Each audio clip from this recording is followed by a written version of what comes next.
Quantes voltes hem eixit al carrer sense saber què posar-nos? O quantes altres hem tingut la incertesa de si el que vestim ens queda bé?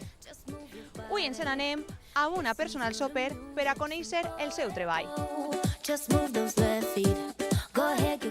Esther, quina metodologia de treball empres amb cada clienta?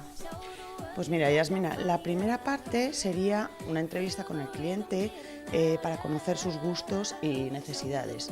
La segunda parte sería un estudio morfológico y de color en el que se observa qué colores, en base a su tono de piel, el color de los ojos y del cabello, le favorecen más. La mayoría de mis clientes se sorprenden un montón cuando prueban nuevos colores que nunca habían pensado en utilizar. Entonces, cambia totalmente el aspecto de la persona y sí, influye muchísimo. La tercera parte sería decidir la ruta de tiendas o un estudio de armario para saber qué prendas son las que necesita el cliente o aprovechar las que ya tiene.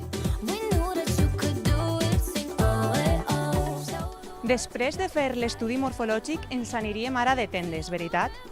Exacto, tenemos en cuenta tus gustos, necesidades y tu presupuesto y vamos a ver alguna de las tiendas de la ciudad.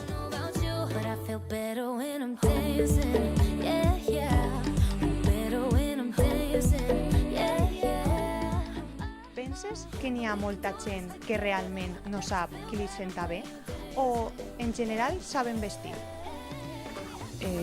Más que no saber vestir, sienten inseguridad a la hora de combinar nuevos colores o nuevas formas en las prendas, que largos, que escotes. Es ahí donde yo trato de ayudarles.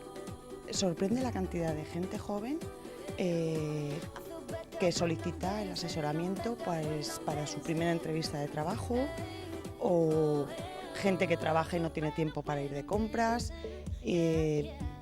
mujeres que han sido madres y necesitan renovar su vestuario.